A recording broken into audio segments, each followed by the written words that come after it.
Stop the world! The problem is that Trump is so obsessed with public opinion that it is now becoming very difficult for anyone else in the administration to actually do the necessary work, because in order to do it, they will be effectively contradicting Trump's position in terms of public opinion. Welcome to Stop the World, the ASPI podcast. I'm David Wroe. And I'm Olivia Nelson. Talk about a huge week in international affairs, Liv. We've had the US bombing of Iran's key nuclear facilities and an ensuing ferocious debate about just how much damage was done. And we saw the NATO meeting at which everybody more or less got along and agreed on a defence spending target of 5% of GDP, with Spain as the sole holdout. And we're covering both of these issues on Stop the World this week. In today's episode, ASPI's Executive Director, Justin Bassi, puts you in the hot seat, Dave. You talk about Iran and specifically what to make of the conflicting assessments of the damage that the US strikes did to the Iranian regime's nuclear program and how the Trump administration has responded to those assessments. Yeah, it's something that Justin and I have been discussing during the week, and we thought now was a chance to share our differing but not necessarily conflicting views on how the rest of the world might handle Trump. The key question that we've hit upon is the extent to which we should accept Trump's style and try to work around it to get acceptable outcomes, and when we need to challenge his positions and try to influence the US towards a different position. These are big questions, and to work through them, you and Justin talk about the Trump administration's response to questions about the state of Iran's nuclear ambitions, the path forward with Iran, the legality of the strikes, and NATO head Mark Rutte's handling of Trump at the Alliance's Leaders Summit in The Hague. And Stop the World continues with another episode that will drop tomorrow morning on the NATO meeting with defence and strategic expert Raquel Garbers of Canada's Centre for International Governance Innovation. Look out for it tomorrow. For now, over to me and Justin. Dave, it's great to be with you as always, but thought we'd reverse roles for a second given how closely you've been following the Israel-Iran-US issues over the past few days. And now that we are about 5 days on from those US strikes on the Iranian nuclear facilities, where do you see things currently stand now, and where do you think they're going to go? Yeah, thanks, Justin. Look, I'm much more comfortable asking questions than I am answering them, as you'll probably find. I'll try not to go down too many rabbit holes here, but I have been thinking about this a lot during the week. I've been talking to a lot of people. I've been doing some interviews of my own. I am in a state of extreme frustration right now because I think Trump made a good decision in taking military action and bombing Fordo and the other military sites. When I woke up on Sunday morning and saw that he had taken this step, I was very pleasantly surprised. It was a big risk. Nobody knew how Iran was going to retaliate. Everybody knew that Trump did not want to get drawn into a deeper entanglement in the Middle East again. Of course, he's campaigned against it. His right flank, the MAGA, what I consider to be the MAGA extremists, the Tucker Carlsons, the Marjorie Taylor Greens, etc., were urging him not to do this, and he was clearly demonstrating that he was ready to stare them down. I thought that was to his credit. And so I was really pleased that he had chosen to take that risk and see it through. I was immediately worried that he would not follow through with the necessary discipline and patience that was required. This was a good step, but it was not the only step that was needed. I thought straight away, he's going to need to lead some very patient diplomacy here. He's going to need to work on an agreement with the Iranians, because whatever the damage is to those nuclear facilities, all of the experts are saying that it will not end Iran's nuclear program by itself. They still have, at the very minimum, considerable human expertise on nuclear weapons technology. They very likely have some enriched uranium material that they have been able to remove from those sites. People are talking about 400 kilos. I think enough to make 8 or 9 bombs is what I'm consistently reading. And so one way or another, there's a lot of follow-up to be done here. Plus, they've got to force Iran to discontinue all of the other malign activities that it's been undertaking in the region, including through its terrorist proxies and so forth, and its standing policy of wiping Israel off the map. I mean, just to pick two obvious examples. So, does he have the patience to follow through?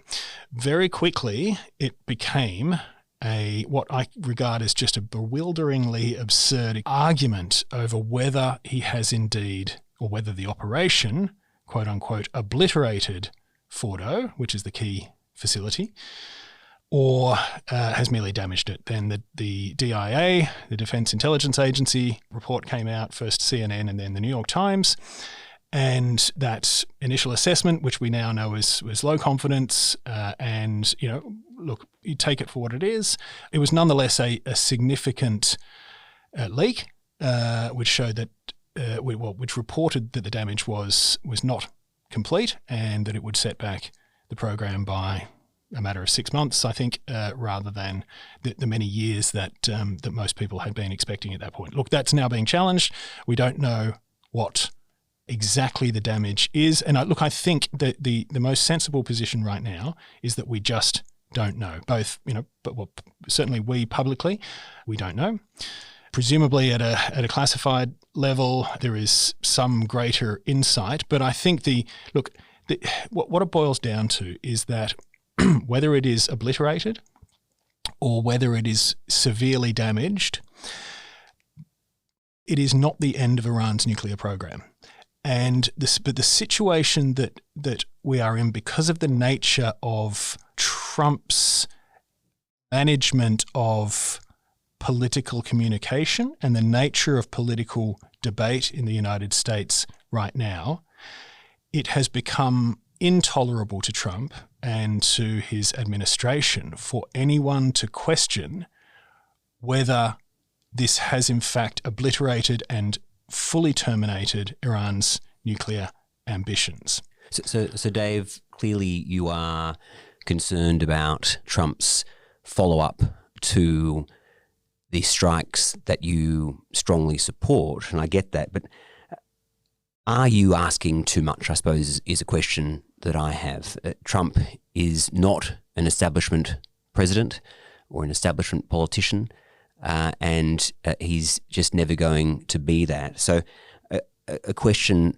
I would have is, are we not the ones, the commentariat, the analysts, the media, are we not the ones who are being distracted by the magician's trick? Are we not being distracted by the bombacity and the entertainment value of Trump's statements? And that instead of that we are the ones concentrating on him saying that there's total obliteration, when we should actually be saying, well, clearly the nuclear facilities are degraded. Clearly, they are actually currently unusable today, and that is the most important thing for the globe. And now the key is that if Iran doesn't seek to repair those nuclear facilities, it doesn't really matter whether they have been set back by 6 months, 6 years, or 16 years, and only if Iran seeks to repair those facilities would we have another problem requiring more enforcement and a second strike. Yes, you're right. I don't think public opinion is actually the critical thing here. And in fact, I think the problem is that Trump is so obsessed with public opinion that it is now becoming very difficult for anyone else in the administration to actually do the necessary work, because in order to do it, they will be effectively contradicting Trump's position in terms of public opinion. If Trump is saying this operation, which I led, which because of my self-aggrandizing heroism, I managed to carry out, because it was so perfectly successful, and because anyone who questions that is clearly my political enemy and is trying to undermine me personally, because that is the case, essentially no more work needs to be done. I mean, he is actually publicly arguing them into a position where they are tying their own hands behind their back, because it is difficult now for anyone in the administration to actually do the work that is necessary, which is to go to Iran, to talk to Iran and say, okay, how are we going to figure out a way forward for you that does not involve a nuclear weapons program that does not involve threatening, intimidating, and elsewise generally being a rat bag around the Middle East, how are we going to find a way forward for you as a nation that is peaceful, where we can try to build some trust between our two countries and come to an agreement? In order to do that, they are implicitly accepting that Iran still has viable nuclear ambitions, and that is now contrary to Trump's public message and therefore is becoming an unacceptable position. So I think they are actually destroying their own diplomatic leverage by being forced by Trump into accepting this narrative, which is completely unsustainable. So that is only if the American Defense Department and military is being forced into it, Dave. The question, I suppose, is there's a necessary balance here, noting the style of President Trump that isn't going to change. And is that balance necessarily requiring President Trump to manage his own American people? Yep. And well before Trump, the American people are themselves more traditionally isolationist than their presidents. Yep. We go back all the way to the World Wars. It wasn't that the politicians didn't want to enter the World Wars, it was the public. Yep. Franklin D. Roosevelt delayed America's entry into World War II because he didn't feel that the public would allow him to do so. And it was only when the public gave him that sign that he did, after Pearl Harbor. So is it not possible here we're dealing with this two-track approach where Trump has to manage, as you said, the Tucker Carlsons, the Bannons, these types of people who clearly don't want America to be involved on the international stage? Are we not seeing Trump manage them, keep them on side, while still ensuring that America is not actually isolationist and is involved in the global security affairs that we so desperately need them to do for our own national security? A few points on that. I think if Trump were actually trying to stare down the MAGA loonies on his right, he would be saying things that are quite different to what he is saying. He would be saying, I'm not going to get drawn into another quagmire in the Middle East, but I do need to maintain pressure on Iran. And that means signaling to them that I will hit them again if they get significantly out of line by, clearly pursuing a nuclear program or carrying out other malign activities in the Middle East. I think he would be saying quite different things to what he is saying, because all he's saying right now is that anyone who questions the perfect success of this one operation that we've carried out is trying to undermine me and is a political enemy. Point two is I would feel much more confident about what you're saying about the administration's ability to carry out that patient, difficult, strategic and diplomatic work if it were the first Trump administration. I mean, we don't have Jim Mattis as Secretary of Defense anymore. We've got Pete Hegseth. And I think Hegseth, I've got to acknowledge, has been impressive at times. More so than I would have expected. But if you watched, the first 10 minutes of his Pentagon press conference, which happened overnight our time in Australia, he spent 10 minutes berating the media, essentially sort of amplifying Trump's narrative about how they're all out to get him by reporting on a Defense Intelligence Agency assessment that said that maybe this wasn't completely successful. I don't know why a man who is in charge of 3 million people whose job it is to keep Americans safe is spending 10 minutes doing anything other than his job, berating the media for 10 minutes. It's bonkers. I suppose, Dave, is it ideal? No, but I would put to you that it's Secretary Hegseth doing the equivalent of what Secretary General Mark Rutte did in NATO, in which people have criticised Rutte for appearing to be a sycophant to Trump, whereas I think you and I share the view that he very smartly ensured that NATO was a success and the US ended up, through President Trump, giving support for Article 5, which was not guaranteed going into it. And I don't think would have happened unless Secretary General Rutte had acted the way he did. And I suppose the issue here is, again, perhaps we need to be willing to accept that the verbal statements and the social media statements are not going to be those to which we are accustomed or maybe what we want to see from presidents and politicians.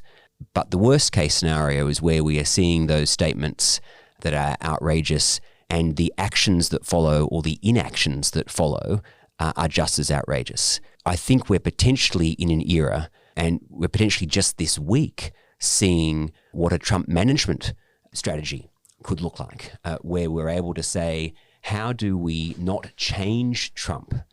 Because that's impossible. Yep. But how do we allow him to be Trump? Allow him to be the lead actor. Yep. Allow him to be Mr. Entertainment, but ensure that America is still the global enforcer of the rules-based order that we need them to be. And whether it be striking the Iranian nuclear facilities or going to NATO and saying that they're all in with NATO and ensuring that they are messaging China to say that the message needs to be that we are providing the full deterrence, that you should not be looking at Russia and saying we can get in on that on the Indo-Pacific. That may very well be a sign for all countries, including Australia, on how to best manage Trump, is it not? Yeah. I mean, I completely accept there are times when it's okay to let Trump be Trump. And as you and I have talked about, I think Rutte's management of the NATO meeting was one pretty good instance of that. I think he handled it well because, look, it didn't really matter if Trump went away, left that meeting saying, this 5% commitment is all down to me, aren't I wonderful? And it really was. I mean, if you know, all of the American commentary from the administration been very much to that effect, that it's a historic achievement by President Trump. There's no massive downside to that, yep. letting him claim the win. And you got the incidental benefit of having his commitment to Article 5 as well, which was a good outcome for Rutte. Whether Trump says something different next week or not, we'll see. So we'll see. We'll find out how much of a benefit that was. What it reminds me of a little, and perhaps what the world should have taken more note of, is the initial very bad interaction between President Trump in his first month in January of 2017 and then Australian Prime Minister Turnbull when their first phone call was leaked. And they had a very bad conversation about the Turnbull-Obama refugee deal. And perhaps more people should have taken note of how that conversation maybe showed the balance of allowing President Trump to say this is a bad deal and that he would never have allowed this. And that he doesn't think that it is perfect, but that he would allow it to continue. And so that was an occasion where he was able to message to the domestic population he was thinking of them. He was thinking of America's interests, but the international arrangements, the agreement, the alliance carried on. Yeah. Okay. So no, look, fair points. Let me just quickly finish off because I do have a big but to what I was saying, and then I do want to quickly ask you a question before we finish up. But so look, the only downside I can see to the NATO outcome of and allowing Trump his claim of victory is that it might actually undermine public support in the other NATO countries for the 5% target. Now, if their own leaders are able to say to them, we have agreed to 5% because we really need to do it as countries, we face massive strategic risks, you are going to bring your own public along much more effectively than if you say, okay, yeah, we did it because Trump bullied us into doing it. They might actually lose that social license, that public support. Anyway, that's a slightly more abstract risk, and I'm not, I'm prepared to accept that the cost benefit ratio falls in favour of Mark Rutte. That said, there are occasions where it is very, very dangerous to let Trump be Trump, and I think the Iran Fordo instance is the best example probably that we've ever seen of that. Because if we let Trump be Trump and say his the Operation Dark Storm, whatever the hell it was called, if that was as 100% successful as he claims it was, and nothing more needs to be done, mission accomplished on Iran, then guess what? We're going to wake up in 2, 3, 5 years and, oh, holy shit, Iran's got a bomb and it's aiming it at Jerusalem. That's my big worry. Anyway, I do have an important question for you before we finish up. Unlike many of the people who are commenting on this, you actually do have a law degree. You do have a specialization in international law. You have advised the Attorney General. You have advised the Prime Minister and the Foreign Minister on questions of international law. One of the big debates that we've seen around the Fordo operation carried out by the United States is, was it legal under international law? Personally, I don't have a clue. Personally, I think it was so morally defensible that, as I said to someone else during the week, if morality doesn't align with the law, then I wonder what the point of the law is. But anyway, give me your take. Sure. And just so that we don't have people Googling your operation, I think it was Operation Midnight Hammer. Where did I get Dark Storm from? I think it's a different one, but maybe you were thinking about Desert Storm and conflated. But yes, look, it's a very it's a fascinating question, and it is being discussed a lot, and it should be discussed. No issue there. I think the issue the concern I have, is the definitiveness with which people are writing, and influential people who will be listened to. I think anyone writing or saying that this is definitely illegal under international law, or definitely legal, no worries at all, are going too far. I think in all likelihood, any legal advice that governments are getting on this will be highly caveated. And whichever way they fall on, they will say, however, there are a range of factors here. And of course, remembering this is America taking this action. So it doesn't so much matter what Australia's view is on our own place, unless we were involved. And in that case, we would need legal advice as to whether our involvement was there. But the idea that we have seen influential people writing on and commenting on this is either illegal because the UN system, the UN Security Council, didn't approve it, or comparing it to Russia's invasion of Ukraine, I mean, those claims just have to be dismissed. Totally. And, at the starting point of the UN Security Council, unfortunately, as much as I am a big believer in the international rules-based order and would like to see multilateralism working, we have Russia on the UNSC that has invaded Ukraine. And we have China that it basically breaches every single international agreement they sign on to. So it's just not practical or feasible to think that you're going to go through the UNSC to get an outcome.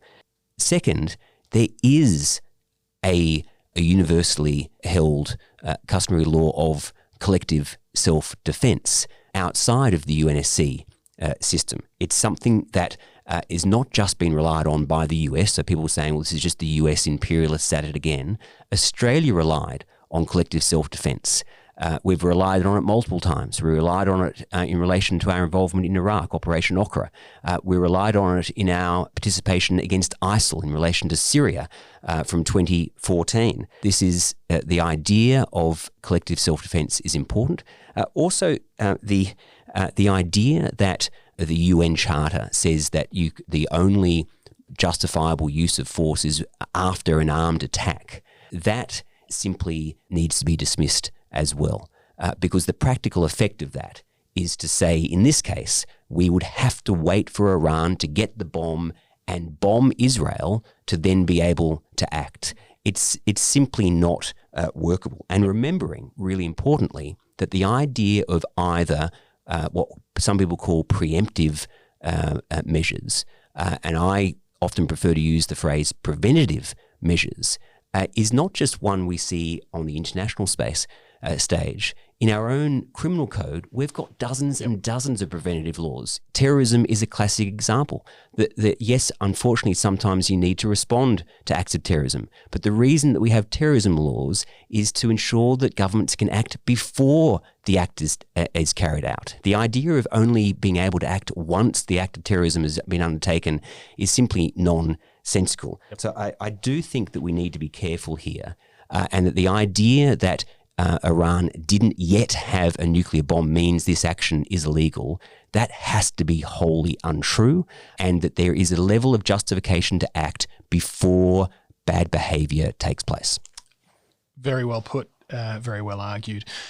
You know, I'm suspicious of analogies in debate, but the UN Security Council, the P5, I mean, the idea, I mean, the one I find most sort of extraordinary is the idea that something's only legal if the Security Council, including the P5, actually says it is. It makes me, the analogy I think of is, imagine in every, you know, sort of domestic national case of legal dispute, you got a panel made up of, like, let's say a corporate CEO of a top 100 companies, you know, a couple of mob bosses and a couple of old money aristocrats, and allowed them to decide everything every time there was a legal dispute.